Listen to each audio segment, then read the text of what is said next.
Bonjour à tous et bienvenue dans ce Jojo Show numéro 70. Comment 71. Ah, 70 étant avec Emma. Emma Caliente. Et aujourd'hui, on fait une édition spéciale Marseille. Alors vous allez me dire, pourquoi Jojo tu fais un truc sur Marseille alors que tu détestes Marseille, que c'est un club de foot de merde? Parce que je vais pas parler du club, je vais parler de la ville. Parce qu'à la base, en fait, j'avais trouvé des actus sur Marseille. Bon, on va faire tout le Jojo Show là-dessus, comme ça ça fait un petit thème, tu vois. Au programme de l'actu aujourd'hui, du coup, des secours, du racket et un boulet. C'est parti pour les Jojo Show.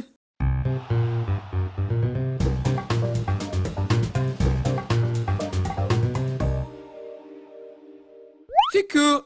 On va commencer par l'info la plus récente. Ce mercredi, il y a un monsieur qui a fait une crise d'épilepsie. Donc pour ceux qui savent pas ce que c'est une crise d'épilepsie, c'est ça. Je fais bien.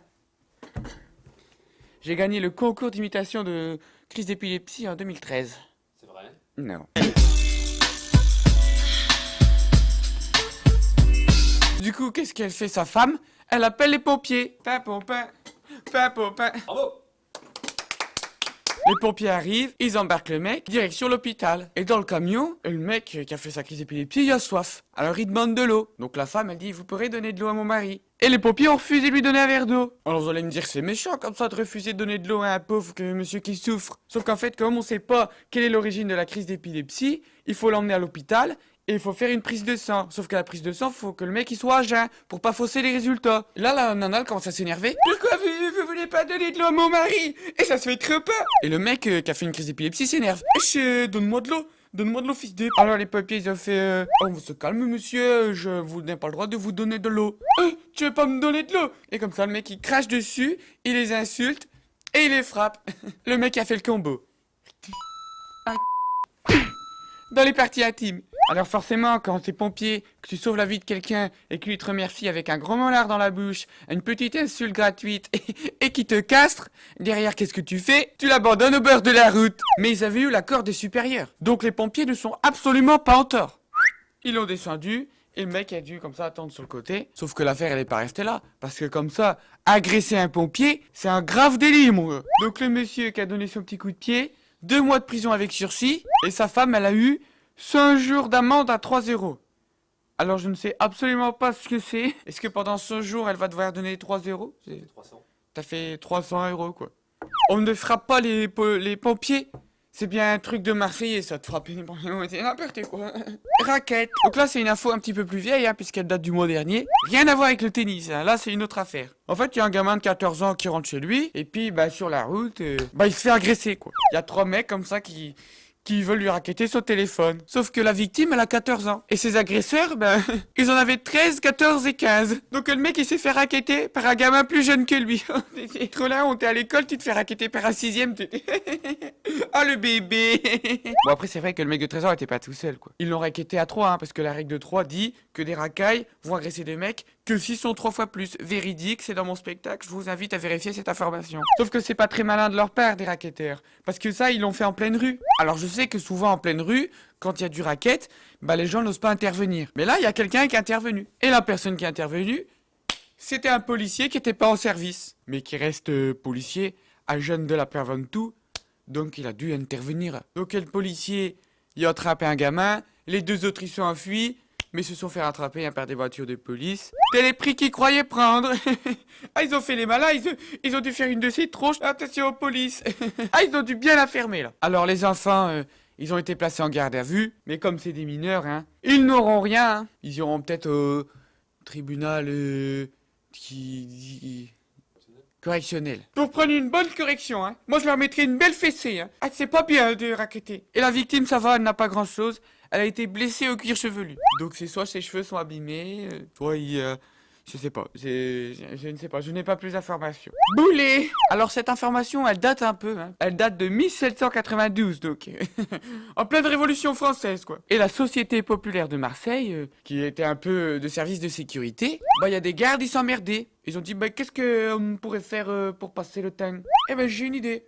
On prend des boules et on les jette, et le but c'est qu'elles soient le plus proches possible les unes des autres. Alors ils n'ont pas inventé la pétanque, puisque la pétanque a été inventée bien après au XXe siècle. Sauf que nos amis de la Société populaire, mais ils avaient pas de boules de pétanque parce que ça n'existait pas. Donc qu'est-ce qu'ils ont fait? Ils ont pris des boulets de canon. Et voilà, ils ont joué à côté de la poudrière.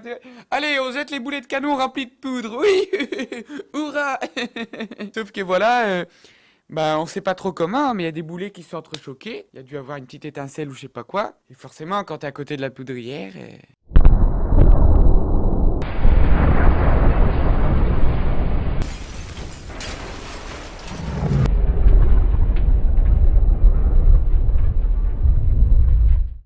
Explosion. Explosion. Feu d'artifice. 38 morts, 200 blessés. Bravo. Bravo. Ah bah putain, des cons j'en ai vu dans ma vie. Mais alors là, c'est quand même pas mal. Hein. Est-ce que le pastis existait à cette époque? Parce que ça pourrait un peu justifier aussi leur connerie. Dis-moi Didier, quel est l'endroit où on consomme le plus de pastis en France? Cambrai. Cambrai? Eh ben pas loin, puisque c'est pas dans la Côte d'Azur où on consomme le plus de pastis. C'est dans le Nord-Pas-de-Calais. Et ouais, mon gars, nous, on est des picolos, mon gars. Non, parce qu'on boit tout. Tout ce qui a l'alcool. Même le truc pour désinfecter, on le boit. Tiens, mais c'est tout. On est ouvert. On voit de l'alcool, on saute dessus. Tu sais, c'est quoi la différence entre le 51 et le 69? C'est que avec du 51, t'as le nez dans l'anis. Et avec le 69, t'as le nez dans... C'est la fin de cette partie d'information. Et tout de suite, on passe à la rubrique.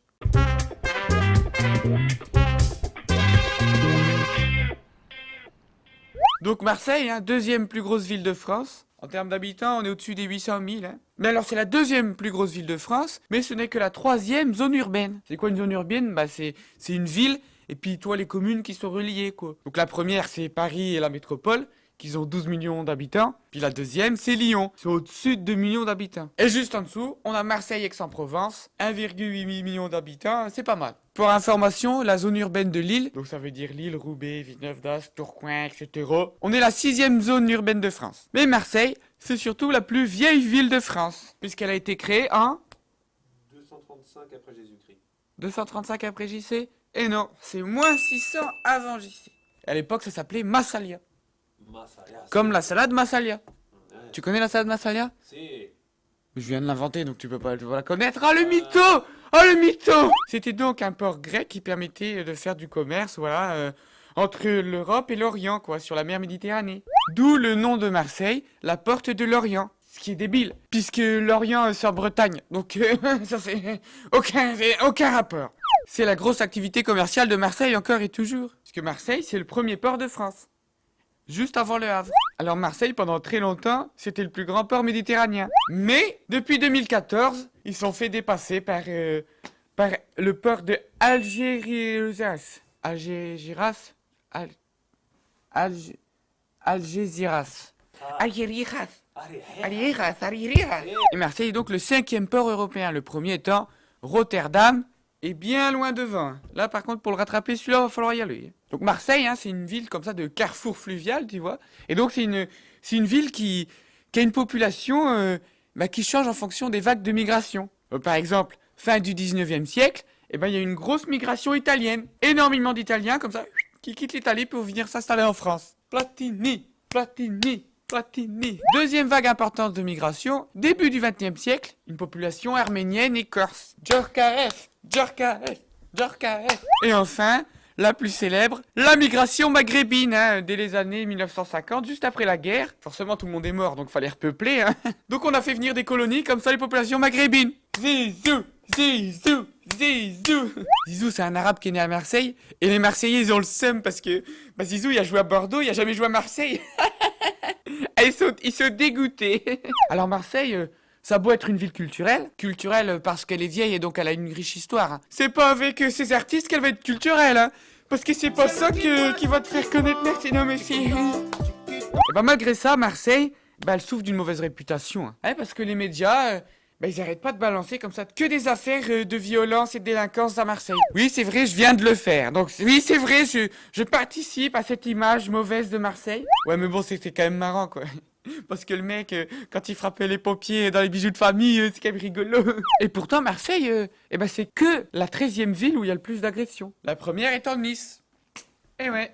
Donc on dit de Marseille, mais il y a pire. Après, le problème de Marseille, c'est que qu'il y a beaucoup de criminalité due au réseau de la drogue, tu vois. Le taux de meurtre par habitant lié à la drogue, il est aussi élevé que celui de New York. Et si la drogue, elle est si présente à Marseille, alors c'est surtout parce que la mafia marseillaise, elle s'est installée dès les années 1930, hein, et c'était une bonne mafia. Mais là où elle s'est fait vraiment connaître, c'est en 1960 avec la French Connection. À ne pas confondre avec la French Touch. Hein. Parce qu'il y a French dedans que c'est forcément bien. Hein. La French Connection, eh ben, c'était une mafia, tu vois, qui dealait de la drogue, qui envoyait de l'héroïne aux États-Unis. C'était le plus gros réseau de drogue du moment, tu vois, quand même. Ils étaient bien à Marseille. Pour une fois qu'ils faisaient bien des choses. D'ailleurs, il y a un film là-dessus, hein, avec Jean Dujardin et Jules Lelouch. Le film, il s'appelle La French Connection. Voilà, c'est pas... il faut pas chercher plus loin. Hein. Si ça vous intéresse, ce sujet, bah, allez le voir. Moi, j'ai trouvé ça bien. Hein. D'ailleurs, c'est marrant parce qu'ils ont fait une série Marseille sur Netflix qui parle un peu de ça, tu vois, des problèmes de Marseille. Alors, dedans, t'as Gérard Depardieu, un autre bon ami. Et puis, t'as Benoît Magimel qui s'est fait choper avec de la cocaïne sur lui. Le mec, il fait un truc sur Marseille, il y a fond dans le personnage, tu vois. Non, mais moi, je trouve que c'est bien, hein. C'est l'investissement d'acteur. Alors, on va quand même pas finir cette vidéo sur une note aussi triste pour Marseille, hein, parce que quand même, ça se fait pas vis-à-vis des Marseillais. Bon, bah, t'as qu'à parler du foot. Ah non, non, non, non. Ah non, non, j'aime pas Marseille. Ah non, moi, depuis l'affaire Thauvin, Marseille, c'est le pire club de Ligue 1 pour moi. C'est mort. On ne parle pas de foot. Puis, excuse-moi, c'est quoi leur heure de gloire? C'est une Ligue des Champions. L'année 93, ils ont quand même été jugés pour match truqué, hein, avec Valenciennes. Et derrière, quand tu sais que Marseille, c'est là où il y a le plus de drogue, moi, cette Ligue des Champions, j'y crois moyen. Hein. Je suis pas jaloux. Pas jaloux du tout. Du tout. Ouais, ils vont encore dire que je suis Illuminati. Attends, vas-y, tu m'as gavé. Vas-y, c'est quoi? C'est fini. Abonne-toi. Va voir la vidéo avec Emma Watson, hein, parce que moi, la voir, ça me remonte le moral. Elle me manque. Il y a eu des photos nude d'elle et tout qui ont été diffusées. Donc voilà, c'est tout. J'espère que je vous ai instruite. Et puis on se retrouve à la semaine prochaine. Ah, il m'a saoulé le Thauvin. Il m'a saoulé. Ah, il m'a saoulé.